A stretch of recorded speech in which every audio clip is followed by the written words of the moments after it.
बिस्मिल्लाहिर्रहमानिर्रहीम अस्सलाम वालेकुम। आज हम बनाने जा रहे हैं खड़े मसाले का कीमा। उसके लिए हमने बीफ लिया है हाफ़ kg, 1 कप ऑयल है हमारे पास, और ये हमने 2 अदद प्याज ली थी, बारीक बारीक उसको चॉप कर लिया है, और 2 बड़े साइज़ के टमाटर लिए थे, उसको बारीक बारीक काट लिया है। 3 से 4 हरी मिर्चें हैं, उसको बारीक बारीक काट लिया है, और अदरक जो है वो एक बड़ा टुकड़ा लिया था, उसको बारीक बारीक कट कर लिया है। लहसुन का एक पूरा जो फूल होता है वो हमने बारीक बारीक काट लिया है। और ये हमारे पास आधा पाव से थोड़ा ज़्यादा दही है।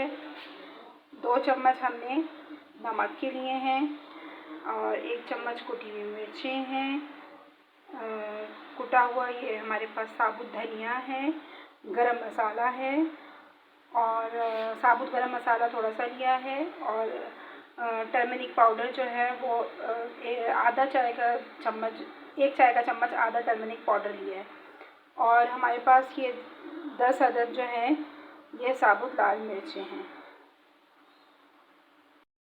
पहले हम अपना घी इसमें शामिल करेंगे।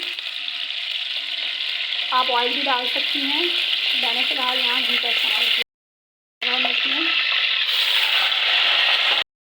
हमने अपना बीफ ऐड करा है। अब हम साथ साथ इसके अंदर अपने बाकी के इंग्रेडिएंट्स भी ऐड करेंगे। ये हमारा जो मसाला जो हमने पीस के रखा था ये हम इसमें शामिल कर रहे हैं,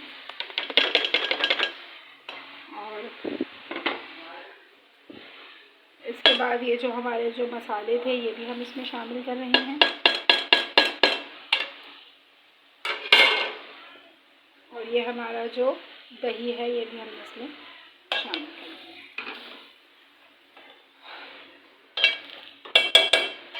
तो जी अब हम इसको मिक्स करेंगे।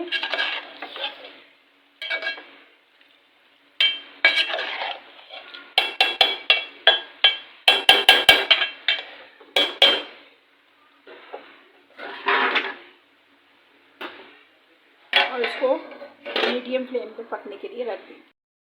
तो जी ये देखें हमारा मज़ेदार सा कीमा जो है वो तैयार हो गया है। अब हम इसको डिश आउट करेंगे। तो जी जनाब मुझे बताइएगा कि आपको ये रेसिपी कैसी लगी। इसी के साथ मुझे दें इजाज़त। अपना बहुत ख्याल रखिएगा। अल्लाह हाफ़िज़।